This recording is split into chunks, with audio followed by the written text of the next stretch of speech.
Yes, I have two questions basically. And my first question is like in the core content, Michael, you mentioned about mitigation blocks and how price goes above to that mitigation block to basically to mitigate the orders of those who were long and now the market is going short. So my question is, why would price do that if it wants to go lower? Why would price want to give opportunity to those who are on the wrong side of the market to cover their losses? Well, most And people my aren't going second to. I'm sorry. Let me answer your first one because if you give me something else to think about, I'm going to be not as helpful in answering the first one. So let me just answer this one quickly. When we look at the concept of mitigating drawdown, mitigating an offside position, okay, when I was teaching that idea, it wasn't that the market's saying, well, we're going to forgive you guys that are trading retail. We're just give you a chance to get out and not hurt you. Because I'm teaching you that the market cannibalizes that. We cannibalize the weaker-handed traders, the less informed class of traders. That's the definition between the disparity between a smart money entity in the marketplace that's trading that cannibalizes less informed traders versus someone that doesn't think like I teach and how you guys are learning to trade, where we are looking for the victim. We're looking for the weakest of the herd, the easiest one, the least form of resistance or opposition to overcome and devour. Smart money, because they are positioning very large positions sometimes, and if there is an overshoot of price action and someone did not participate effectively or get off their position enough, like for instance, say it's been going up, it goes up, creates a high, trades lower, goes higher again. Okay, so we're seeing a potential bearish breaker form, but it's offset distribution for someone that is net long. Breakout traders are going to try to buy that previous high when it goes higher because they just assume it's a momentum. Momentum is the way things go. So let's be long on bullish momentum breakouts. We're not breakout traders. We punish those individuals that have that. But there may not have been the opportunity for smart money traders that are not using electronic script that follows a algorithm that trades for them. There's more of that going on today than it was, say, 10 years ago. Here we have a market that runs up while being bullish for a little while, but now it's turning. It runs out the last short-term high, and then it breaks aggressively.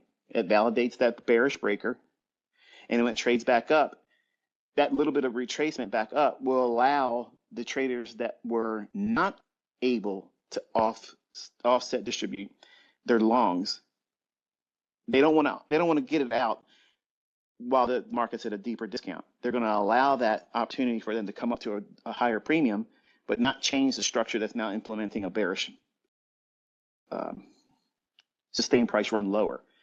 So when price goes up to that bearish breaker, it's allowing smart money traders that did not have the nimbleness, that did not stay with the idea of bailing out when it went above the previous high. Maybe they got greedy. Maybe they held on a little bit too long. They wanted to see. There is no connection between the algorithm or price engine that creates these price runs because it's not buying and selling pressure. There's no direct correlation or link to all smart money entities. There's large traders that you're never going to hear. They're never going to be interviewed. They're not going to be teaching anything. They don't want themselves known or identified. They're using these perspectives of price action because they know it's rigged. But they may not be allowed because of where they were watching price and wanting to be a little bit more greedy. I'll just wait for it to go there just a little bit more, but then the real displacement goes lower. Well, now they're forced. They got to bail, but they don't want to take it off while it's dropping. They know it's strongly in the realm of possibility for it to go back up into this bearish breaker. And that is the apparatus of mitigation.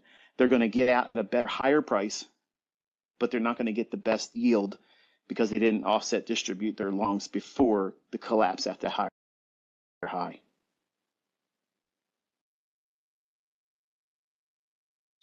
Thank you so much, sir. And I have another question. Uh, So when we are ascertaining whether this is a retracement or a reversal, when our higher time frame target has not been met, so our buy side or sell side has not been taken, and the price retraces, and sometimes Okay, that stop, stop, retracement. stop, stop, stop, stop for a second. You already gave me too many things to try to map out in my head. Just give me a pantomime scenario of a market that's bullish or bearish, a specific, some kind of target that did not get hit yet. And that way it's easy for me to kind of walk this through in my mind, and also for the people that are listening, because you had too many variables and I don't know how I could best answer that. So if you give me a specific criteria as an example. Yes, sir. So let's say the market is bullish and we have a buy side liquidity above the marketplace. We run up to that, but do not touch it, or we are about 50% of the range still pending to the buy side compared to the previous range. Right? So in that range, the price starts retracing against our position. So how do we know that this is a retracement and not a reversal, that the price will take sell side first and then get to the buy side? So and what I am trying to do these days is I would see the order flow just like you teach, and I would look at every up close candles. One thing I have observed, that if we are in a reversal as opposed to retracement, every up close candle's opening price would be traded down to. And well, if we are in a retracement, it would not be so much. But if we are in a reversal, every up close candle's opening price would be traded down to, and ultimately the price falls off the hook and trades low. So my question is, am I right in ascertaining or reading price action in this way, or should I stick to how you teach about inversion fair value gaps and all these things? Well, if you know where the market's likely to go, and we're going to go with your analogy that say the market's bullish and it's a relative equal high, and we'll just say it's 30,000 even for the sake of discussion. It makes it easy for me to describe it and everybody to follow along in the hypothetical discussion. We think it's going to go NASDAQ 30,000 even. Okay, and this is just me hypothetically talking. I'm not saying that's what I believe the market's going to do, but just for the discussion point of what you're asking and what I think what you're asking me, so I can help articulate what it is my response would be.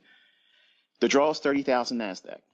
It has traded from a point at which we were already bullish. The market has started running off of some kind of a discount array, and it has stalled a little bit. And you're asking, when do we know, or how can we know, if the market's retracing before getting to that 30,000 target, or if it's reversing? Is that what you're basically asking me? Yes, sir. Okay. By having your entire range that you're expected to see as the target or the draw, okay, so 30,000. Let's assume that we got in and we're going to trade at 29,800. So we have 200 handles potentially that's not realized yet. We think very strongly that that 30,000 is going to happen. If we see that, for instance, say we drop down and it's in the opening range, AM session 9:30 opening, and we drop down first, and then we start to rally. If we start rallying and it's past or just past 10 o'clock Eastern time, we're on the other side of that first 30 minutes of opening range. So now whatever has happened in that first 30 minutes, if we're bullish, the Judas swing should have already formed. So if it's dropped lower, we got that on our favor. We have the relative equal highs that we're aiming for a hypothetical 30,000. We have 200 hands left to go. And whatever that short-term high was prior to the retracement that took place in the first 30 minutes or so, now we're in 10 o'clock. So we're in the part of the morning session where if it's going to continue, it's going to start running in a direction. It's not going to just hem and haw, go sideways. And if it's a retracement, it should be short-lived. It should be very, very short-lived. And if you anchor whatever your lowest point is, that retracement during the first 30 minutes, to that relative equal high, that's your unrealized dealing range, throw your octants and your quadrant levels on your fib. and then wait for price to run up there and form the PD arrays. Now, here's the part where you're asking, how do you know if it's going to reverse or if it's just a retracement? When you have the levels graded in that unrealized dealing range, you should see price overcome those levels and then start laying down discount arrays. For instance, let's say the midpoint equilibrium of that unrealized dealing range or consequent encroachment. If we are above that, the next octant above that, price should get above it or lay a bullish buy side imbalance, sell side inefficiency there because it's touching that next octant. So what we're going to then now do is watch and see, does price find some discount sensitivity when it trades down into that BISI? If that folds and it overlaps that and breaks down in there, that takes you right back to the equilibrium or consequent encroachment level where it needs to build a discount sensitivity to any PD array that would be viewed as an order block, an inversion fair value gap, or a bullish fair value gap. It needs to respond there. If it doesn't, and it goes lower, what is that indicating? Is that indicating for you, based on what you understand so far, would you think that is a continuation to go to the relative equal high target, or do you think it's now indicating it's likely to be reversing? Market Oracle. I couldn't understand the last line you said. He would have said reversing. Yeah. I was kind of like painting you into the corner with that. The point is this: what I'm teaching with the chain of custody and price action and looking at where these octants and these quadrant levels are, if you know where the market's likely to go, okay, the PD array should lay down like a string of pearls in a line that every time that it makes new ground higher when you're bullish, every discount PD array that would be used as something bullish, it needs to support price. If these start breaking, that's a classic sign that we're probably not going to continue and you're in jeopardy of seeing a potential reversal. So either take some of the trade off or abandon it and wait for another new entry to get back in sync with it, or just completely abandon it entirely and do nothing and just wait and see what happens. But by having this grading process of where you think the market's going to go, you're just simply waiting. You're not guessing, you're waiting to see if it creates the PD array at these octants and quadrant levels. There's no guesswork. It's just like you're simply submitting yourself to time, waiting for this scenario to manifest in price action. It's either going to lay the PD arrays down or it's not. What do you think is going to happen if it starts doing things like a fair value gap forms, but it's not connected to an octant or a quadrant level? And then price is starting to drop back down into that fair value gap. Why would you reasonably expect that fair value gap to support price? Because it's not anchored to an octant or it's not anchored to a quadrant. But it starts to rip through it, tear through it, and then trades back up to it again, and then shows premium sensitivity there. And then the market starts to drift lower. That's an indication that we're likely to reverse, because what it's doing is it's doing things outside of what would be reasonable or algorithmic. So now you're potentially in a manual intervention. So the clarity of knowing what these octant and these quadrant levels are, because you know where your target is. It's not a gut feeling, I like this level because somebody else on the internet said this, and I just want to have something different, but I just want to see price get to that level. That's the number I like. There's a lot of that stuff happening in trading. A lot of people have these gut feelings, these hunches. I just like this price. Well, tell me technically why it's favorable to have that go there. And most of the time, they don't have anything except for it's just a level I like to see happen. So that's an opinion. The market doesn't care about our opinion. The market deals with finite terms, math, okay? And the math is derived around time and price. So if we're looking at price action and we're looking for it to behave a certain way, going higher or lower, we have to know to a certain degree, where is it likely to reach? It might go beyond that. But for you, for the trade, you have to have a minimum expectation of what's reasonable for you as your model trading and what's likely to get traded to. Where did the move start? You don't have to be in at the moment it starts, but you have to be able to frame it that way. This is where the market started. the run, I'm bullish, and this is where I think it's going to go. This is the relative equal high, or this is the single high, swing high. Then you draw your fib up to that. Then it grades that. It shows you the quadrants and the octants. Then you're watching price action behave and march up. Every time it gets to one of these octant or quadrant levels, or consequent encroachment, the midpoint level, it needs to provide the proof, the absolute fact that what I teach as a PD array, it must form touching these levels. It has to be touching it. If it's not, then it's not real. But if the market starts behaving a certain way on levels that are not in agreement with the octant or the quadrant, you're probably watching manual intervention, or the market's probably going to go sideways and consolidate, do nothing. So these are all little telltale signs that by you studying, this is what I'm trying to encourage you to do, by having your perspective like this in hindsight, you collect all this information, you'll start seeing how fair value gaps are going to form. You're going to see when the order blocks are going to be forming. You'll anticipate at a general area where that price is going to be when the PDA forms, before it even gets there.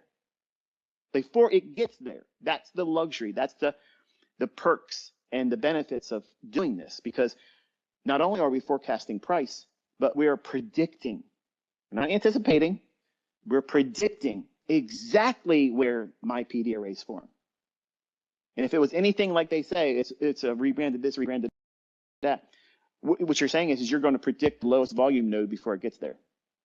You're predicting the point of control, which I have no respect for any of that stuff. The value area high, the value area low. I don't care about that stuff. I know how to pick a perfect range, and it need not rely on that stuff. So those are things that people react to. When price gets there, we're going to react this way. Usually it goes to volume area high, it's going to go down to the volume area low. That's a safe trade. Not all the time. Not all the time. This is an all the time thing. Where's the high? Where's the relative equal high? Are you bullish or are you bearish? You're going to derive that from the weekly and the daily chart. That's how you know if you're bullish or bearish. If you're telling me you're looking at a 1 minute chart and you're telling me that you're bullish or bearish because of what you see on a 1 minute chart, you're blind. You're giving me a unction. You're giving me an opinion, a gut feeling. Last time I had tennis elbow, the market went lower, and I got tennis elbow today. That's equivalent. You got to have something higher time frame, because the market's going to move based on a higher time frame premise, and it's going to drag itself across higher prices or lower prices to get to something that is laying right on that daily chart or weekly chart. And I don't care what school of thought you trade with. I don't care whatever it is and whoever it is. It is that simple, but you have to arrive at that bias. But once you have it, then you're looking for 2 points of reference, a discount and a premium. And the premium for bullish needs to be a single high, relative equal high, or a inefficiency that was not traded to, but we've dropped down from. There's nothing wrong with that. Use the low of that inefficiency. It could be a SIBI. It didn't trade up into that. Now you framed it, okay? So now watching that 1 minute chart, you're not going to get every level give you a PD array, but the ones that form at an octant or a quadrant level, you can trust them. If they start failing, or if they start booking in a manner where it looks like it's creating fair value gaps, but it's not to an octant, do nothing. How's that hard logic? But you know, people around the internet that say, well, this is too complicated. There's too many things. There's too many if it does that. That's life. You're driving to work. You know, you don't know if there's going to be a car accident or a car stalled in the right-hand lane. And you want to be in the right-hand lane because your exit's right up the road. But now you got to fight to get around it. Nobody wants to let you over. So what are you going to do? I ain't going to work. I'm going to park the car and sit here all day. It's too complicated to get to work. I didn't have all these decisions in my mind when I first got out of bed. That's what it's like teaching these 3-year-olds on the internet, because they want their own way. And their own way is ignorance. So what I've done is I've created a language so that way you know where you want to see it go. You believe wholeheartedly that it's likely to go higher. You have to anchor it to some starting point that's beneath the target that's higher. And you don't have to be in when it first started. Many of you aren't going to be able to do that because you're still trying to find your way. But as long as you're entering at something at the midpoint or less between, say, the lower quadrant and the midpoint of the unrealized ceiling range. That's a real nice sweet spot to enter in. You don't have to have the lowest low. There's nothing wrong with that. Many times I'm distracted with my wife, or now because we have a grandson, she's showing me FaceTime stuff on her phone, saying, look what he's doing here, blah, blah. And then the whole time the market's moving and I miss it. I'm like, oh, come on. I'm not saying it to her because she'll be like, what are you talking about, your grandson? But you know how it is. I'm having to place myself in the position after it's ran a little bit. And you see people saying, well, why didn't you get in here? Because I'm a real person with real things going on around me. But the tools are still the same thing. The logic's still there. So these quadrants and these octant levels are going to help you differentiate whether there's sustainability in that price run you originally thought was going to happen. And if you start things that are not if you see things that are not characteristic with supporting the continued run higher, it's either going to go consolidation or a deeper retracement. And how do you know if it's a deeper retracement or if it's a complete reversal? Speed. Speed and how many PD arrays it knocks off. If it knocks off 3, it's a reversal. If it goes down 2 and it doesn't come down for the 3rd, and it's building support around some kind of a previous bullish array, and it wants to go higher off of that, and it starts showing a willingness to then jump and start creating long, elongated bullish candles, that's what you want to see. But the faster it leaves that lower quadrant and gets the opposite side or north of when you're bullish, the midpoint level, the more optimal the level is that you're going to get that target that's reaching for. Those are perfect scenarios that you want to see those types of things. In between, you have a couple little gray areas, and I covered them here tonight, today rather, in regards to where do these PD arrays form on the octants, and are they supporting future price going higher when you're bullish or bearish?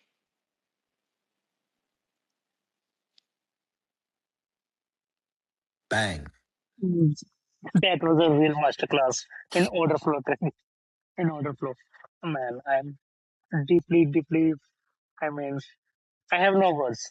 Let's just Yeah, say that. that was he just dunked on you there.